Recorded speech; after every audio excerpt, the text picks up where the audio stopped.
Nitidamente meu irmão Jorge sentado à mesa, na copa, em posição frontal em relação a mim, próximo à cabeceira da mesa. Era uma percepção tão real quanto se ali estivesse fisicamente, ou talvez até mais nítida. A copa era a mesma, exatamente como havia todos os dias. A mesa no seu lugar, grande, com capacidade para 8 pessoas. O armário, a parede que a separava da cozinha e tudo mais, como azulejos, luminária e piso eram aqueles conhecidos meus. Eis que surge minha mãe, real, muito real, perfeitamente visível e reconhecível, penetrando a copa, vindo da cozinha, trazendo nas mãos um pequeno prato de plástico, de cor verde, no qual havia um ovo frito, e o coloca na frente de Jorge. Não parecia sonho, mas poderia ser. Observei atentamente o ovo frito no prato, e, curioso, ele me pareceu aproximar-se de mim, como em um close de câmera filmadora, possibilitando-me visualizá-lo com maior riqueza de detalhes, principalmente a forte cor da gema arredondada. No meio dessa observação, encerra-se minha lembrança e minha consciência. Acordei imediatamente, abrindo os olhos e recordando rapidamente o que vira. Era por demais real para ser verdade. Pensei, então, devo ter sonhado. E me levantei, indo para o sanitário. Lavei o rosto, escovei os dentes, satisfiz algumas necessidades fisiológicas e rumei em direção à cozinha a fim de tomar café. Chegando à porta, estanquei, em rápido freio o motor de minhas pernas, quase em estado misto de espanto e êxtase. Qual não foi minha surpresa? De onde estava parado, vi exatamente tudo aquilo que vira momentos antes, que julguei ter sido um sonho. O ângulo de visão era o mesmo, da porta. Jorge se encontrava sentado no mesmo lugar, próximo à cabeceira, tendo um prato verde, de plástico, um pouco deslocado para o lado, à sua esquerda, e na frente uma xícara de café com leite, na qual molhava bolachas Maria, para elas amolecerem, costume que nos acompanhava desde a infância. Reparei, rápido como um relâmpago, que o prato verde estava melado de gema de ovo, em cor facilmente reconhecível, vestígio indisfarçável de que alguém comera ovo frito, com a gema mole. Enquanto fazia essas observações preliminares, Jorge, notando-me plantado à porta, trazendo no rosto expressão de espanto, adiantou-se a perguntar-me: "O que foi?" "Não é possível", expressei meu espanto. "O que foi?" insistiu Jorge, curioso. "Não acredito", digo que foi. Jorge quase se irritava, ante minha demora em explicar o motivo de tamanho espanto. Perguntei-lhe: "Então, Jorge, você comeu ovo frito?" "Comi, por quê?" "Minha mãe trouxe o ovo nesse prato verde seguindo da cozinha, colocando o prato pelo seu lado direito." Procurava detalhar o que vira, para fins de confirmação de minha percepção. Foi exatamente assim. Por quê? Jorge não entendia por que tantos detalhes, e qual a sua finalidade. "E você comeu um ovo, colocou o prato de lado e passou a tomar café?" "Sim." "Incrível." "Jorge, eu desdobrei, estando exatamente aqui na porta e vi tudo o que aconteceu. Foi real. A mais real e objetiva experiência de desdobramento que já tive." "Não foi sonho não?" perguntou-me Jorge, para ver se tinha certeza do que estava falando. "Não, foi real. Era como se eu realmente estivesse aqui. Foi nítido, claro, muito diferente de um sonho. Você sabe que já estudei os sonhos, inclusive fazendo experiências de controle de sonho. É diferente." Sentei-me à mesa e tomei café, estando ainda minha mãe na cozinha e Jorge sentado. Recordava do momento em que despertei, olhei o relógio e novamente cochilei em seguida, achando-me na porta da cozinha, e em seguida, lembrava-me do que vi, e do meu novo despertar, indo para o sanitário. Pensava nos minutos que permaneci no sanitário e no tempo gasto por Jorge para comer o ovo e começar a tomar o café com a leite e bolacha. Parecia que o tempo se encaixava perfeitamente. Foi tudo tão real. Vi exatamente o que aconteceu na copa, envolvendo os atos e movimentos de minha mãe e meu irmão. O tempo parecia ser o mesmo, entre o momento em que perdi a consciência, na porta da copa, e o momento em que a ela retornei no corpo físico, em relação ao tempo que fiquei no sanitário. Concluí, então, que de fato fora uma out of the body experiência fora do corpo, desdobramento ou viagem astral, o que é tudo a mesma coisa.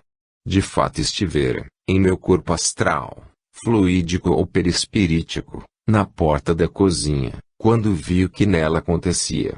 Não fui visto, sequer tendo sido notado pelos presentes naquele ambiente doméstico. Pensei que talvez se um deles fosse médium vidente, teria me visto e identificado. Porém, como não possuem faculdades paranormais ou extrasensoriais, não sendo médiums ou sensitivos, não fui notado. Invisível, era como me encontrava. Porém vivo, pensando, lúcido, desperto e consciente. Eu estava na porta da cozinha, estando o meu corpo deitado na cama a dormir. Essa consciência era importante. A sede da consciência, da alma ou espírito, estava naquele corpo sutil, que se deslocou até a copa. Foi, sem sombra de dúvida, a mais importante das experiências que tive. Não a mais chocante, impressionante ou deslumbrante, pois teria, dali para frente, centenas de experiências fora do corpo, com aprendizados indescritíveis. Porém, essa foi a mais objetiva, pois a única com possibilidade de inteira comprovação da percepção que tivera. E isso porque já era dia claro, estando as pessoas acordadas, as ruas com gente a ir para o trabalho ou escola. Raramente alguém sai do corpo durante o dia, geralmente o fazendo à noite, quando reina o silêncio, a tranquilidade, para que seja efetuado o relaxamento preparatório da saída do corpo astral. Pensava em como os parapsicólogos tentariam explicar tal forma de percepção extrasensorial, pois meu corpo estava no quarto, com os olhos fechados, e todos os sentidos adormecidos. Diriam eles, foi uma PES, ou super-PES, PES igual percepção extrasensorial. A percepção se deu via clarevidência, estando o subject em estado alterado de consciência. Acontece, no entanto, que as PES têm tido pouquíssima representatividade nos experimentos laboratoriais. A clarividência e a telepatia são raras e não têm atingido resultados mais profundos e complexos para que sirvam de suporte para explicar todos os fenômenos paranormais ou extrasensoriais. Muito menos a SuperPS, inventada racionalmente, mas sem base experimental, por cientistas que tinham indisfarçavelmente o claro intuito de negar por negar quaisquer fenômenos ou faculdades que demonstrassem e provassem a existência do espírito independente da matéria e sobrevivente ao corpo carnal. Também a superpes é uma hipótese implausível e improvável para derrubar a minha certeza de que estivera naquela porta em meu corpo astral ou perispírito. Após essa reflexão, ou meditação, como hoje chamamos no Ocidente, levantei-me, troquei de roupa e fui para a faculdade. Meu dia foi tranquilo, tendo assistido aulas, praticado o Hatha Yoga, ouvido Corelli e Vivaldi, feito refeições vegetarianas saudáveis e me preparado para mais uma noite de aventuras no mundo invisível. Capítulo 4. A noite caiu, enquanto refletia sobre minhas novas experiências, novas faculdades de percepção, que me possibilitavam ter contato com o mundo dos espíritos, além de perceber o que se passava em ambientes físicos, sem precisar estar neles fisicamente. Lembrava-me, inclusive, de que os russos já faziam experiências desse tipo, visando a espionagem, sobretudo. Imaginem, espionar sem a possibilidade de ser descoberto. Era o homem invisível dos filmes se concretizando, porém de forma diferente, sem qualquer método fantástico. Prática milenar, o desdobramento já foi uma constante dos yogis indianos e, recentemente, de alguns espíritas. Estava em meu quarto, deitado, iniciando o processo de relaxamento. Orei, pedindo auxílio à espiritualidade, além de proteção para minha saída. Comecei a respirar lentamente, diminuindo as batidas cardíacas. Pouco a pouco meu corpo se tornou pesado, até que não mais o senti. Estava consciente, induzindo e ao mesmo tempo observando como espectador o processo de saída. Senti a vibração em todo o meu ser, aquele choque indolor, aquela energia calma a se deslocar em mim, o que indicava o desgarramento do corpo sutil, deixando inerte o corpo de carne, de energias densas ou matéria. Minhas mãos começaram a flutuar, ao lado do corpo, e em seguida todo o meu corpo sutil flutuava. Comecei a enxergar o meu quarto, estando ligeiramente acima do corpo físico. Notei, então, que duas pessoas se encontravam ao lado de minha cama, de pé, a observar-me, como os pais que observam a criança querer andar, dando-lhe proteção e segurança. Uma, eu reconheci, era Marlene. Porém, o outro não me era conhecido. Era um rapaz branco, magro, de cabelos curtos, estando de calças azuis e camisa branca. Ambos sorriam, enquanto me levantava lentamente, começando a dominar o processo de movimentação do corpo astral.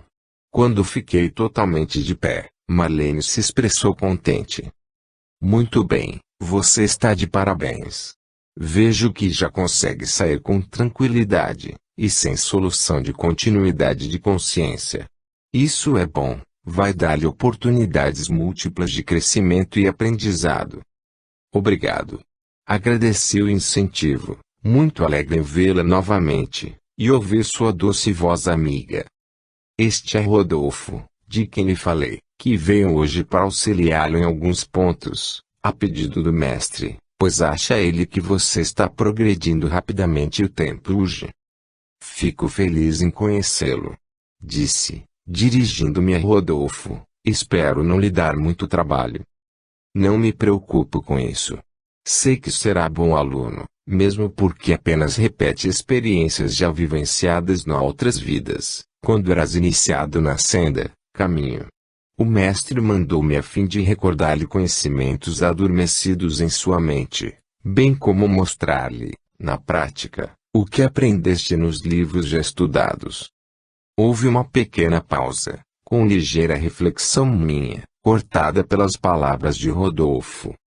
Beto, chamou-me pelo apelido, não fiques ansioso quanto a encontrar-se com o mestre. Deixe os ventos soprarem naturalmente. Quando o discípulo está preparado, o mestre aparece. Não sabes disso? Você tem razão. Desculpe-me. Mas, diga-me uma coisa, por que não tive um mestre vivo, encarnado? Mas o mestre é vivo, disse Rodolfo, sorrindo, e completou, apenas não tem um corpo de carne como esse deitado aí na cama. Optou por trabalhar nos planos invisíveis há alguns séculos, possuindo já liberdade de escolha, devido a seu grau de adiantamento espiritual. Você terá oportunidades maravilhosas se conseguir chegar a ser digno do discipulado com o mestre Sanaka. Não devo me adiantar neste assunto. Agora o importante é sua preparação, física, moral, intelectual e psíquica para alçar-se aos planos superiores da vida. Entendo, Rodolfo. Vamos começar, então. Sou seu aluno. Comecemos pelo corpo físico. Disse Rodolfo, observe sua indumentária carnal. É ele escafrando que mantém o espírito preso ao fundo do reservatório de energia condensada, ou matéria física. Terás oportunidade de ver o processo de reencarnação dos espíritos, brevemente. Repare seu corpo aí na cama. Olhei para mim mesmo, ou melhor, para meu corpo. Normalmente, estamos tão identificados com o corpo que não conseguimos olhá-lo sem relacioná-lo conosco. Pensamos que somos ele. Porém, não somos. Ele, tão somente, nos serve de instrumento para o nosso trabalho evolutivo. Continuou, então, Rodolfo, com suas colocações. O corpo não é apenas um amontoado de ossos, músculos, nervos, membranas e líquidos. nem tampouco organização de bilhões de células a se relacionarem. É muito mais que isso. Ele é um verdadeiro universo, ou um micro-universo, se assim o quiseres. E é governado por um Deus, que é o espírito que nele habita temporariamente. E a organização do corpo não é apenas a parte visível, mas também possui energias e contrapartes invisíveis. Adiantei-me, demonstrando não estar por fora do assunto. Exato. Vejo que você já conhece o assunto. Um pouco. Porém, apenas a teoria. Nunca viu ectoplasma ou energia vital circulando nos circuitos de energia. Demonstrei que não sabia tudo. Terás oportunidade de ver, Beto. Disse-me Rodolfo, animando-me sobremaneira.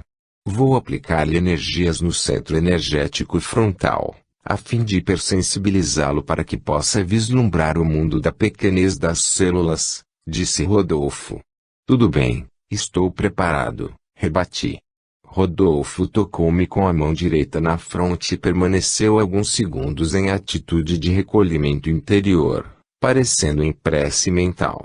Senti, então, rapidamente, minha visão se alterar, ficando sensível ao extremo. Rodolfo me disse, vejo o sistema nervoso do corpo. Olhei para meu corpo na cama e vi que era, todo ele, irrigado por verdadeira teia de fios de luz, de cor branco-azulada. Notei, também, que em alguns pontos havia excessivo cruzamento desses fios, emaranhado que se destacava do conjunto. Havia um grande e complexo entrecruzamento de fios na região cerebral, principalmente no alto da cabeça. Enquanto reparava aquela brilhante zona, Rodolfo me disse, Deco, aqui na cabeça está o chakra de 1000 pétalas, como é chamado na Índia, por possuir 1000 raios, ou encontro de canais sutis de energia, nadis ou meridianos. Está ligado ao cérebro, órgão principal do sistema nervoso corporal. Por aqui penetram as energias mais sutis que adentram nossa organização vital. As energias do que vão ser transformadas em pensamento, ou forma pensamento, são aqui captadas, retidas, transformadas e transmitidas. Os pensamentos alheios também aportam aqui nesta zona. Rodolfo fez uma ligeira pausa, notando minha admiração por tão lindo e complicado sistema de captação, transformação e distribuição de energia, e depois continuou. Isso é só o começo, Beto. Repare como há ligação de fios entre esse centro chakra, chamado de coronário, e outros mais abaixo. Veja o centro frontal, na região que fica entre os olhos. Quantos cruzamentos de nervos, não é mesmo? Os nervos servem de canal para a energia vital, prana, fluido vital, ki, bioenergia ou outro qualquer nome que se queira dar. O nome não desnatura a essência da energia, que é una. E a energia percorre os canais de energia, que no organismo humano são os nervos, envolvidos estes por uma bainha de matéria etérica, substância esbranquiçada que participa tanto da natureza do plano físico quanto do astral ou espiritual. É uma substância intermediária, componente do chamado duplo etérico, que não chega a constituir um corpo autônomo, pois não serve de sede para a consciência espiritual, mas apenas serve de intermediário e elo de ligação entre o corpo físico e o astral. Sem a substância que envolve os nervos, a energia vital, sutil, não conseguiria percorrer o sistema nervoso e chegar aos órgãos. Isso me fez lembrar de moderna corrente de físicos, que acredita que a eletricidade não se transmite entre os átomos do fio, mas em torno do fio, em ondas eletromagnéticas. Disse a Rodolfo. Exato. Expressou-se Rodolfo, é mais ou menos o que ocorre aqui no corpo. A energia percorre o sistema nervoso ao redor dos nervos, não dentro deles. E a energia é invisível, ainda, aos aparelhos humanos. Só os clarividentes podem vê-la. Os homens descobrirão, algum dia, que os impulsos nervosos estão sediados na energia vital que circula pelos nervos, não em reações químicas ou sinapses nos neurônios que formam os nervos. Estes servem apenas de instrumento, como o corpo físico para o espírito. Repare, Beto, como do centro de força frontal saem fios para outro centro situado na garganta. O centro laríngeo, adiantei-me. Exato. E dele saem fios para o chakra cardíaco, na região do coração, e em seguida para o esplênico, na região do baço, depois para o umbilical e o básico raiz, ligado aos órgãos de reprodução. É uma verdadeira rede elétrica. O cérebro é a grande casa de força, a enviar energia para outros centros ou chakras. Cada um deles é um transformador energético, transformador de voltagem, que adapta as energias às necessidades de cada órgão do corpo. Funciona como os transformadores de energia elétrica. Numa cidade, temos as centrais de força, as usinas, estações, subestações, transformadores de postes de casa, para aparelhos domésticos. Não se pode utilizar a energia bruta, sem rebaixamento de voltagem, para movimentar geladeiras, liquidificadores e os outros aparelhos. Assim é o corpo também. Cada órgão, cada glândula, cada tipo de célula especializada para determinada função precisa de uma voltagem própria de energia. Os chakras cumprem o papel de captador e transfundor de energias, e depois a distribuem por todo o organismo, através dos condutos ou fios, que são chamados de meridianos de energia na acupuntura e na DIS pelos yogis indianos. Se houver bloqueio energético nos canais, alguma região do corpo será prejudicada com a falta de energia vital, e o nível ou qualidade de vida das células do órgão afetado cairá, provavelmente surgindo doenças, que nada mais são do que desequilíbrio energético. A acupuntura trabalha com agulhas bloqueando as energias que iriam para determinado órgão a fim de desviá-las e guiá-las para outro, que se encontra deficiente, desvitalizado. Os yogis trabalham com a respiração, que gera um superávit energético no corpo, melhorando globalmente o estado energético do organismo, o que faz com que se afaste qualquer doença. Fazem o trabalho preventivo. Num organismo equilibrado, os vírus ou bactérias são prontamente eliminados pelas células guardiães do templo sagrado do espírito, que são os leucócitos ou glóbulos brancos. Só um organismo em desequilíbrio serve de palco a encenações de invasores deletérios. Rodolfo, interrompi a explanação. Essa energia pode ser captada por aparelhos humanos? Sim. Um médico e cientista coreano, chamado Motoyama, inventou uma máquina de chakras, um aparelho que serve para localizar e medir a voltagem dos centros energéticos do corpo. Chamou a energia de eletricidade fraca, e na verdade ela é eletricidade de baixa voltagem. Já foi feita, também, experiência de circulação de eletricidade nos nervos humanos, que servem perfeitamente para conduzir a eletricidade, porém fraca, pois a de alta voltagem destrói o nervo, como é comprovado com aqueles que são eletrocutados.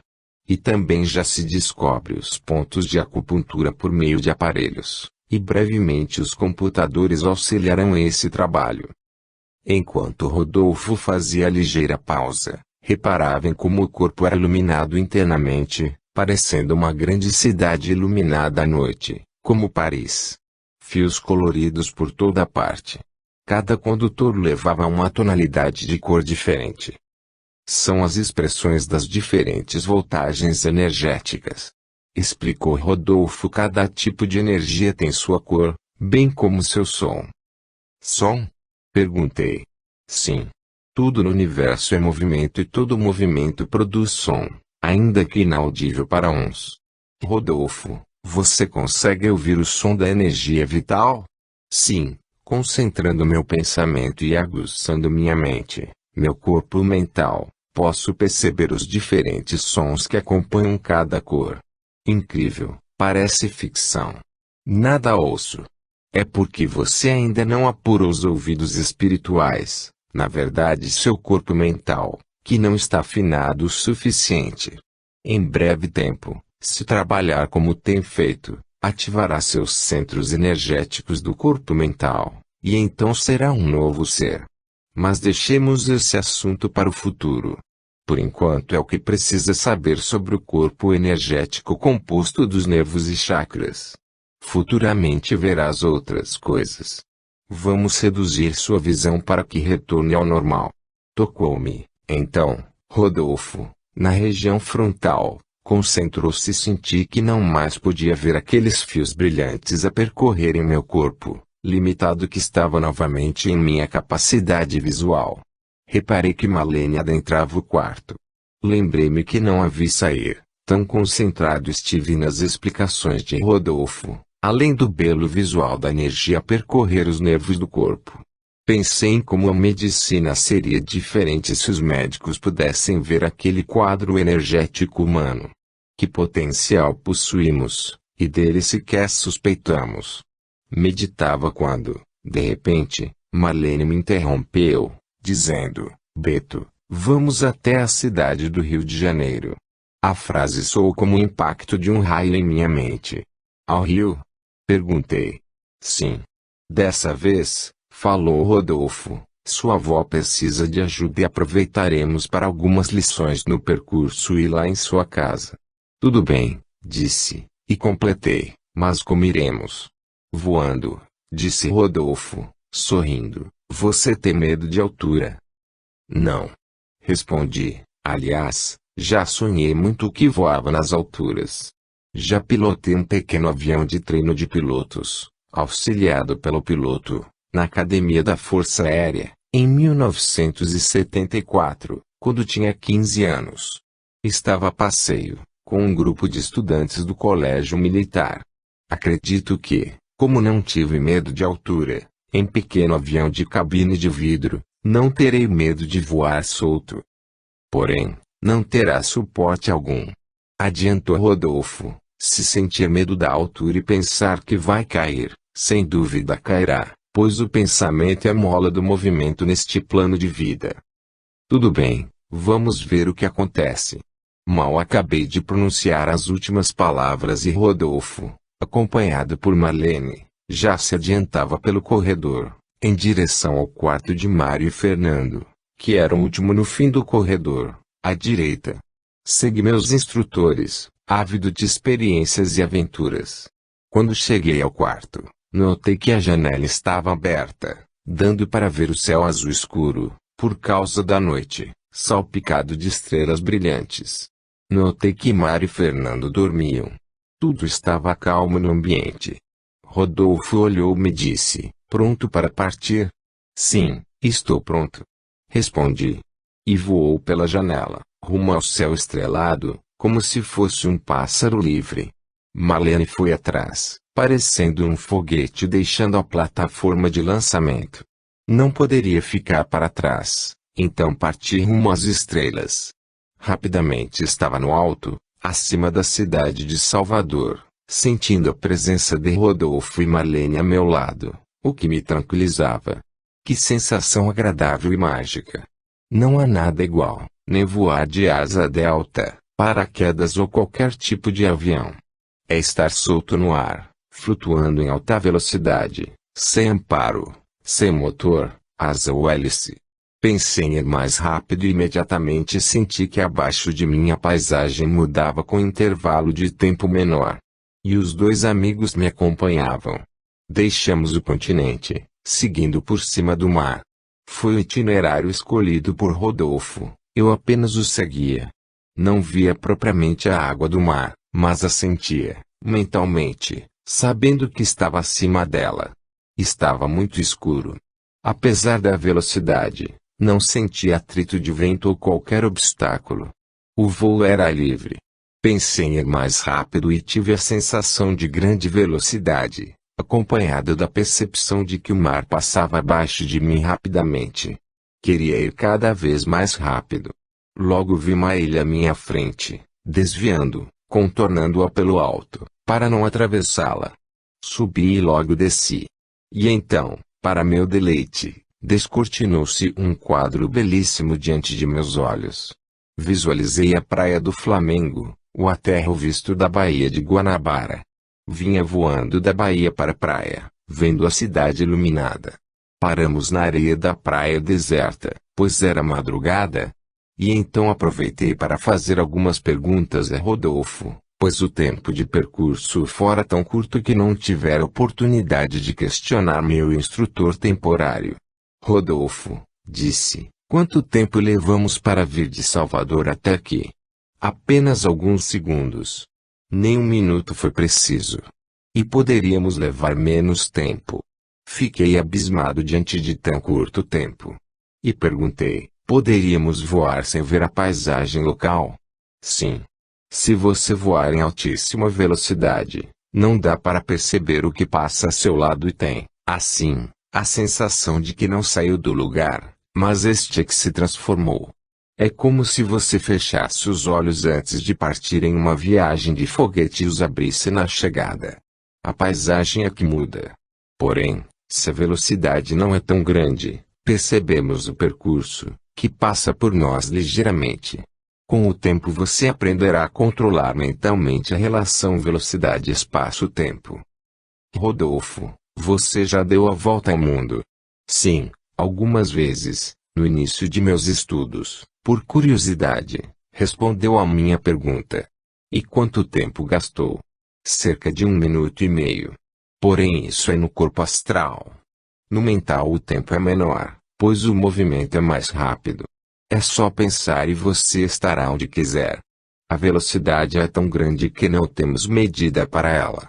A velocidade do pensamento é incrível.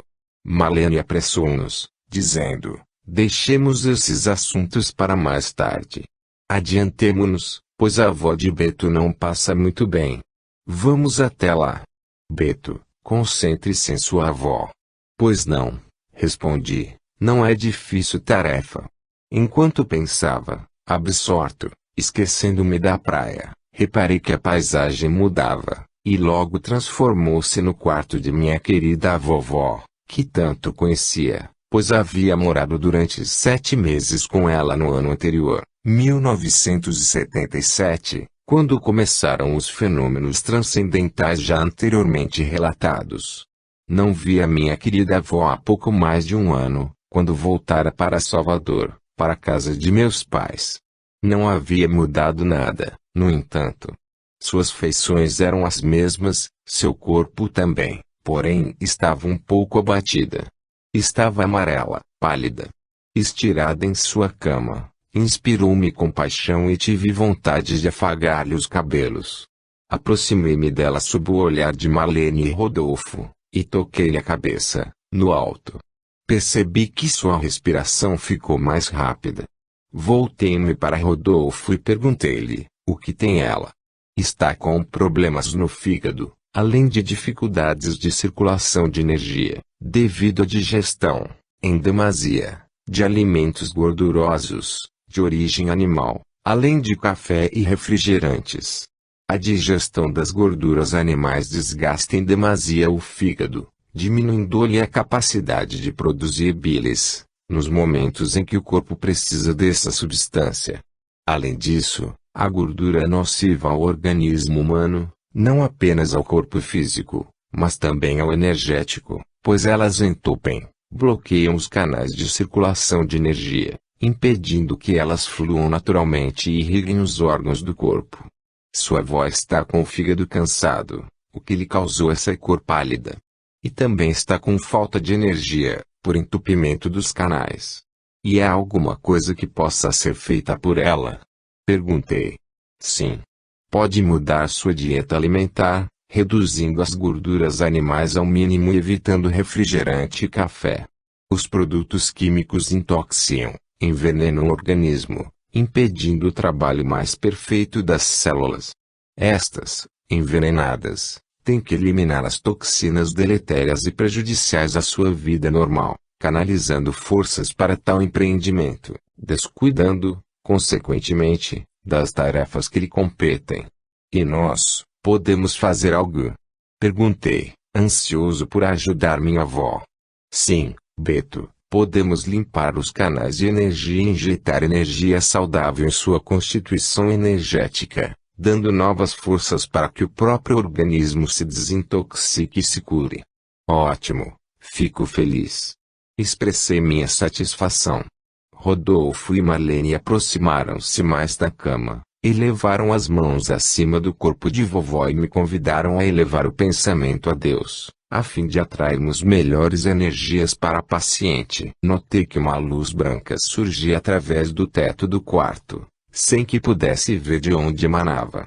Recaía sobre vovó, sobre mim, Marlene e Rodolfo.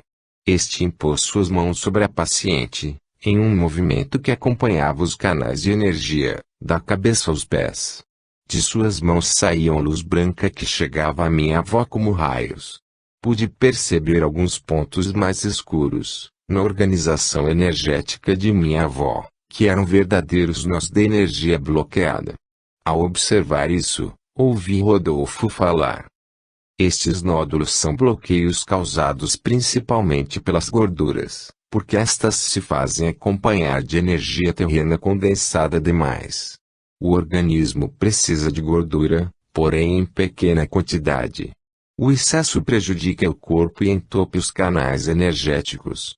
O passe energético, que é a transfusão de forças, dissolve esses bloqueios e normaliza a circulação da energia vital. Vamos nos concentrar agora no fígado, dando-lhe novas forças vitais. Nós três nos centralizamos em enviar energias para a região do fígado de minha avó. Emitimos luz pelas mãos, que atingiam o órgão, fazendo mudar de cor, ficando mais avermelhado devido à maior irrigação de sangue que ocorria, impulsionado pelas infusões energéticas. O fígado começou a se mexer, como se fosse um ser revitalizado. Notei, nesse instante, que a vovó começou a expressar um certo sorriso nos cantos dos lábios, como se soubesse o que acontecia. Passaram-se alguns minutos, na minha percepção de tempo, pois não sabia ainda da diferença do tempo que se contava em cada plano de vida. Rodolfo então falou: pronto, sua avó agora estará melhor. Amanhã o despertará com novo ânimo e novas forças. Vai recuperar-se. Porém é preciso que você fale com ela acerca da alimentação. Como falarei com ela? Perguntei. Por telefone. Respondeu Rodolfo. Afinal, para que foi inventado?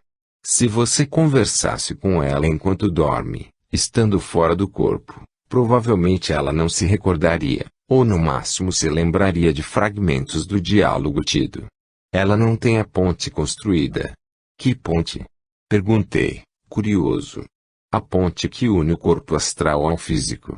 É a matéria etérica, bem trabalhada, que serve de elo de ligação entre os corpos, o que possibilita a passagem da memória do corpo astral, do cérebro astral, para o cérebro físico. Sem isso, geralmente as pessoas nada ou pouco se recordam das experiências e aventuras astrais. As poucas lembranças se assemelham a sonhos desconexos. Ligarei para ela amanhã. Disse por fim. Marlene, que a tudo observava, falou: podemos voltar a Salvador. Naturalmente. Respondeu Rodolfo. Como que para me testar, Rodolfo me perguntou: Beto, você retornaria sozinho? Confesso que gelei dos pés à cabeça. E obtemperei: voltar só? Não sei nem para que lado fica Salvador. Não é preciso saber, Deco.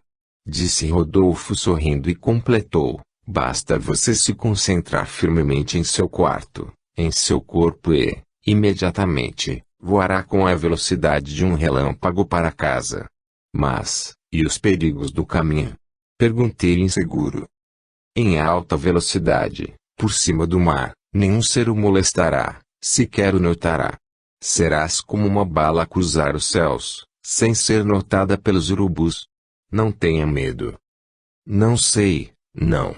Demonstrei incerteza. Deco, você confia em Deus e em você mesmo? Sim, confio. Então, vá, sem receio. Será uma boa experiência. Você tem que se tornar independente, não pode depender de babá a vida toda. Ok. Disse a Rodolfo, eu vou. Ainda olhava aquelas duas figuras incríveis diante de mim, no quarto de minha avó, E ainda havia também, em seu leito, quando iniciei o processo de concentrar-me em meu quarto e pensar que queria voar tão ligeiro quanto o pensamento, começando, então, a perceber que o quarto começou a se esvanecer, como se desmaiasse. Tudo ficou nublado, irreconhecível, desaparecendo lentamente em seguida. Tudo ficou escuro e senti que voava sobre o mar. Não havia atrito do que quer que seja, porém sentia que me locomovia em altíssima velocidade. Não via formas, cores ou ouvia sons.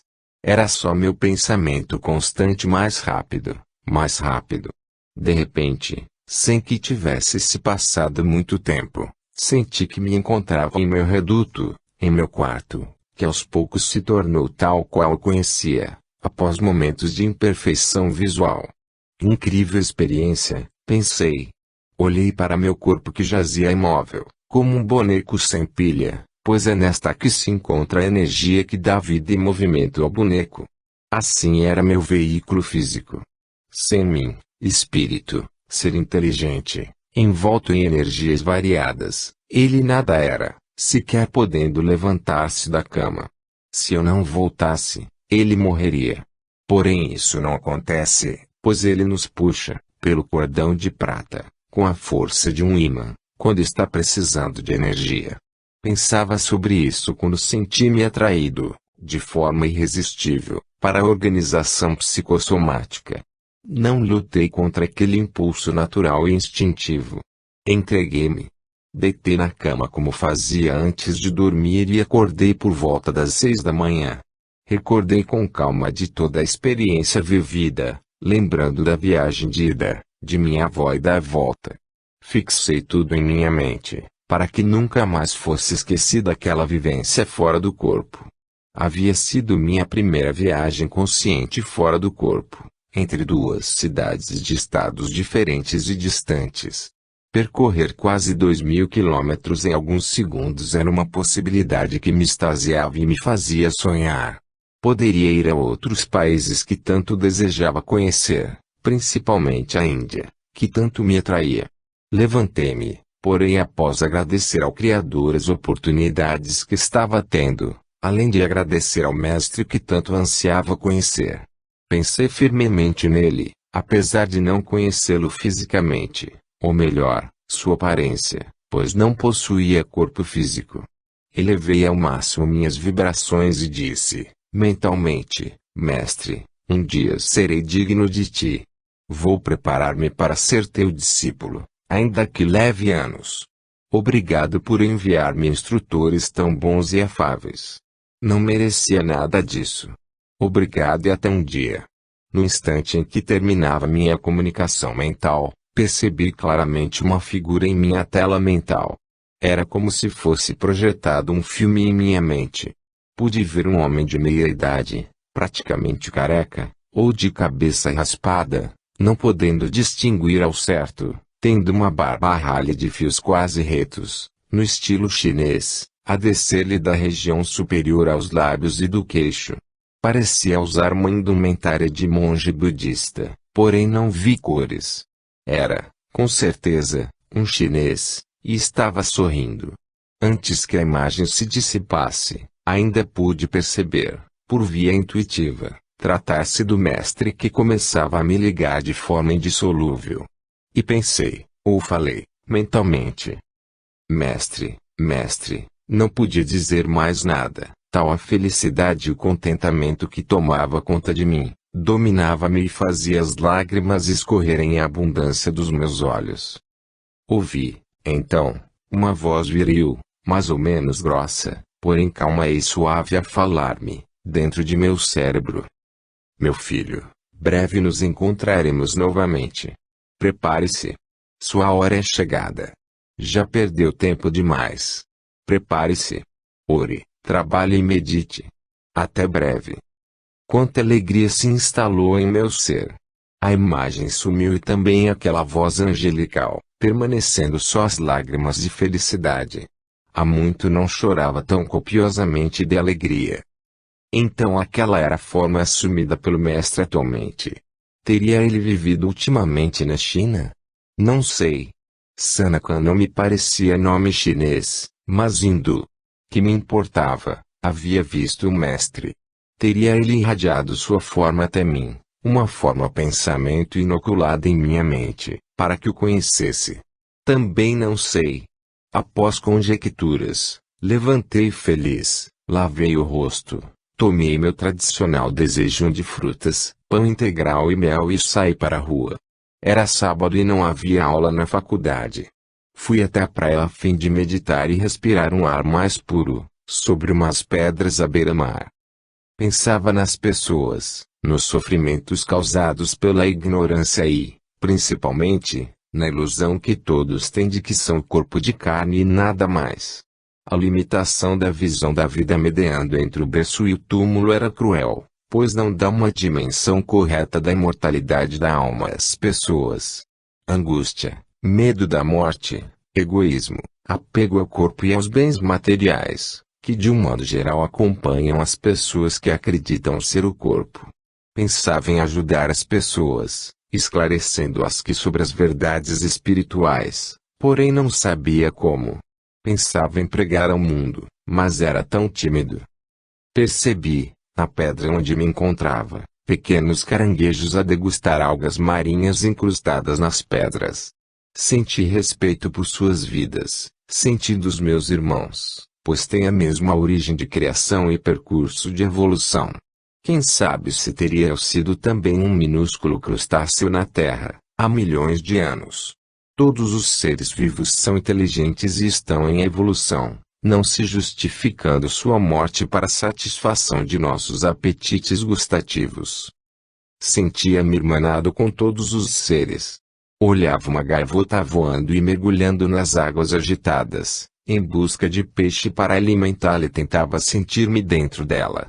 Vi alguns pequenos peixes em poça d'água, nadando de um lado para outro, em sua vida alegre. Tudo no universo estava vivo e pulsando.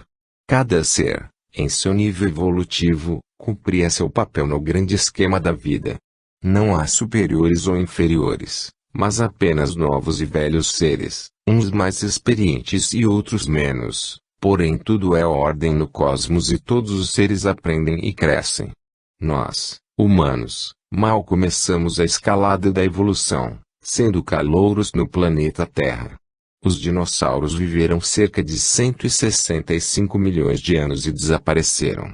Nós temos cerca de 15 milhões de anos e estamos apenas começando a descobrir o mundo no qual vivemos e nós mesmos. O que sabemos acerca de onde viemos, o que somos e para onde iremos após a morte? Tão pouco. Breve aprenderia um pouco mais, assim que pudesse encontrar-me com Sanakhan. Orei, pedindo forças para minha jornada evolutiva e a possibilidade de poder ajudar a humanidade enceguecida pelo véu opaco da matéria. Tão esquecidos de nossa origem nos encontramos, que pensamos ter nascido aqui agora, fruto de encontro casual de um óvulo e um espermatozoide. Quanta ilusão!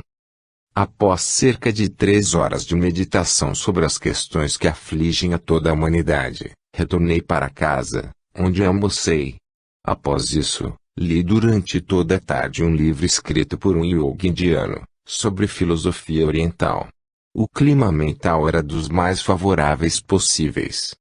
À noite, jantei, acendi uma vareta de incenso indiano, respirei na forma yogi durante uns 20 minutos e deitei para dormir.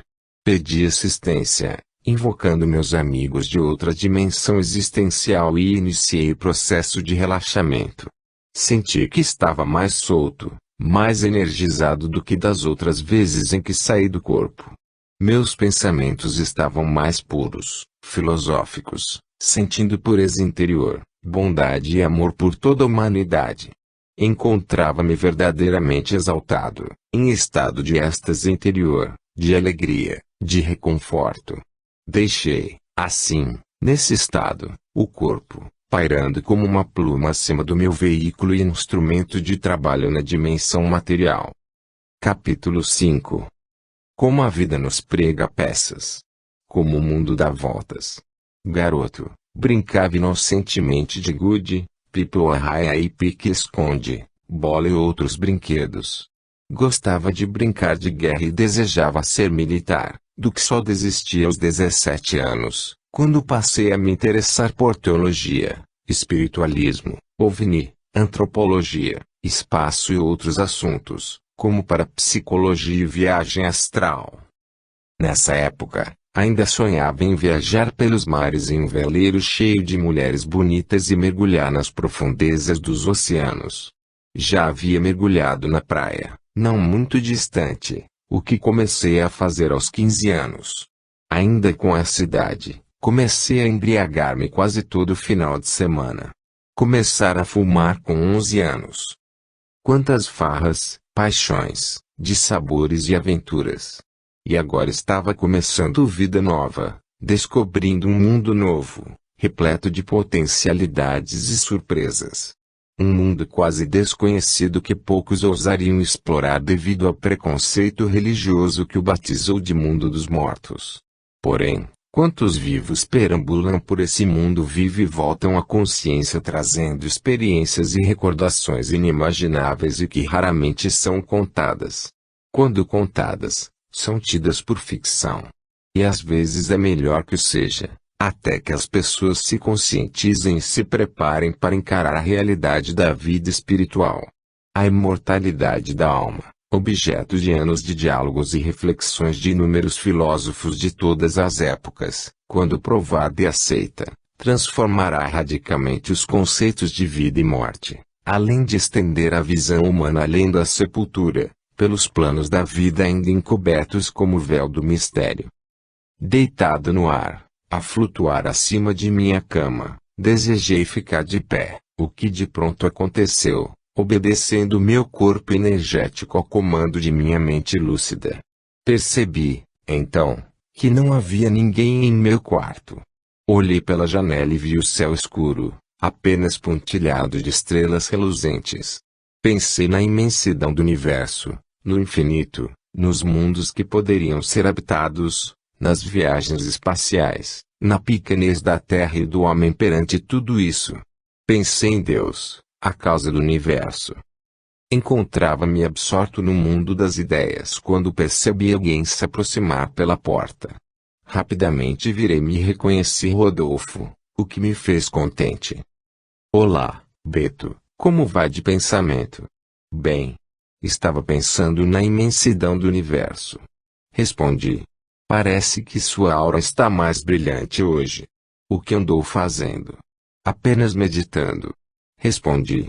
Isso é bom. Quando pensamos em coisas boas e desejamos ajudar o próximo, atraímos boas energias e, principalmente, os olhares dos seres elevados que buscam pilares na terra para suas obras beneméritas. Tenho desejado trabalhar, Rodolfo. Não posso mais viver lendo e meditando. Sinto-me inútil, contemplando as misérias do mundo em uma caverna no Himalaia, sem nada de concreto realizar. Tenha paciência, Beto. Breve será integrado em trabalhos que beneficiarão a você e a outros. Agora, tenho que levar-lhe a um vale no astral médio, para que se encontre com alguém que deseja vê-lo. Senti curiosidade, e confesso que pressenti mesmo o encontro tão esperado. O mestre deveria estar a me esperar, pensava no recôndito do meu ser. Rodolfo, sorrindo ligeiramente nos cantos dos lábios, como que adivinhar ou captar meus secretos pensamentos, disse, concentre-se em mim, para que me acompanhe, pois seguirá minhas vibrações e meu corpo energético. Não precisa me tocar. Atravessaremos o astral inferior em grande velocidade a fim de que não sejamos influenciados pelas energias mais densas, o que dificultaria sua recordação posterior, quanto ao que vai ver e ouvir. Tudo bem. Estou pronto. Quando quiser partir. Rodolfo começou a desaparecer diante de mim, como se estivesse se desintegrando. Pensei fortemente nele e comecei a ver meu quarto ficando embaçado, desaparecendo em seguida diante de meus olhos. Senti que me deslocava a grande velocidade, e apenas via misturas de cores e luzes, que não distinguia como formas conhecidas. Senti que Rodolfo estava próximo de mim, porém não o via, apenas sentia sua proximidade. De repente, passei a ver diante de mim um lindo vale, onde havia muito verde e muitas variedades de flores multicores. Estávamos, Rodolfo e eu, em uma pequena colina, havendo à nossa frente um caminho que parecia ser de terra, e que cortava o vale até perder de vista. Notei que o céu era de um azul opalino, porém não havia nuvens. Não vi pássaros, nem ruídos de animais. Apreciava a bela vista quando Rodolfo tirou-me da concentração, dizendo-me: Beto, desça por esse caminho. Lá no centro do vale encontrará um amigo. Preciso descer ao astral inferior a fim de auxiliar Marlene em um trabalho. Aqui não há o que temer. O mal não chega a essas alturas. Não há vilões nem saltimbancos. Mais tarde virei apanhá-lo, quando o mestre chamar-me. Está certo, Rodolfo. Eu sabia que era o mestre. Disse sem conter minha satisfação e exaltação. Rodolfo virou-se e desceu em direção ao outro lado da colina, e não mais o vi. Comecei a descer no sentido oposto, em direção ao centro do verde vale, como mandara Rodolfo. Desci, parando diante de uma árvore grande, frondosa, de folhas bem desenhadas e tronco que se assemelhava ao veludo marrom. Percebi que no meu lado direito havia pequeno regato que, com seu ruído sobre as pedras, quebrava a monotonia do silêncio do lugar que mais parecia um santuário ou templo de quietude. A água era completamente transparente e não vi peixes. As pedras, roliças e lisas. Ao redor do regato, vegetação exuberante e rica em cores e aromas suaves e agradáveis. No meio da calma observação, ouvi uma voz mansa, porém firme, dizer algo parecido com: Então você veio? Procurei a fonte da voz, andei alguns metros regato abaixo, até que, sentado em uma pedra, à beira de um pequeno lago de águas mansas, deparei-me com um homem de cabeça raspada, à moda dos monges budistas, barba rala, sorrindo abertamente. Estava de frente para mim e disse-me: Então você veio? Que alegria, que satisfação reencontrar o mestre. Parecia que já conhecia aquele sorriso de algum lugar, de algum tempo. O senhor é Sanaka? Perguntei. O que você acha? Respondeu-me com outra pergunta, sempre sorrindo. É claro que é. É claro que sou. Parodiou o mestre. De logo, percebi que se tratava de um espírito com bom senso de humor e muito feliz. Você demorou para sair do corpo, para um iniciado? Disse Sanaka. Acho que sim. Tive medo, a princípio. Afinal, não é fácil aventurar-se em um mundo do qual não se conhece praticamente nada. Você aqui pensa, meu filho. Você já conhece bastante sobre este plano. Em outras épocas já andamos por aqui, inclusive neste vale. Eu, mestre? Perguntei, sem ter certeza de nada, pois nada recordava a respeito. Sim, nós.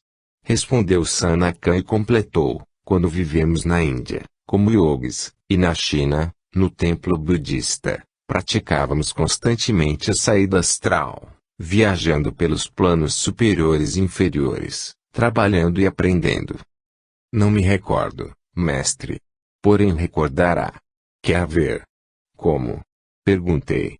Imediatamente Sanaka se levantou da pedra na qual estava sentado, dirigiu-se a mim que estava de pé à sua frente, e, tocando com a ponta do dedo médio da mão esquerda na região entre os meus olhos e o dedo médio da mão direita em minha nuca, fez-me leve como uma pena e facilmente inclinou-me até que ficasse sentado no chão, na grama suave.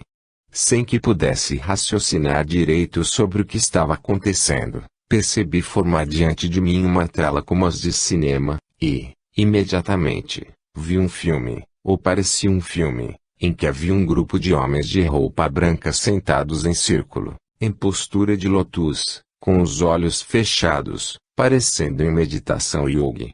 Eram morenos, bastante bronzeados, de cabelos compridos, lisos, repartidos no meio, até os ombros magros. Todos eram magros e estavam descalços. Um chamou minha atenção. Era um rapaz jovem, magrinho, de barba rala, nariz proeminente, parecido comigo na atualidade. Vi que o filme dava um close nele e então senti, não sei como, não sei a explicação, que era eu, ou melhor, eu era ele. Que confusão. Soube, internamente, que aquele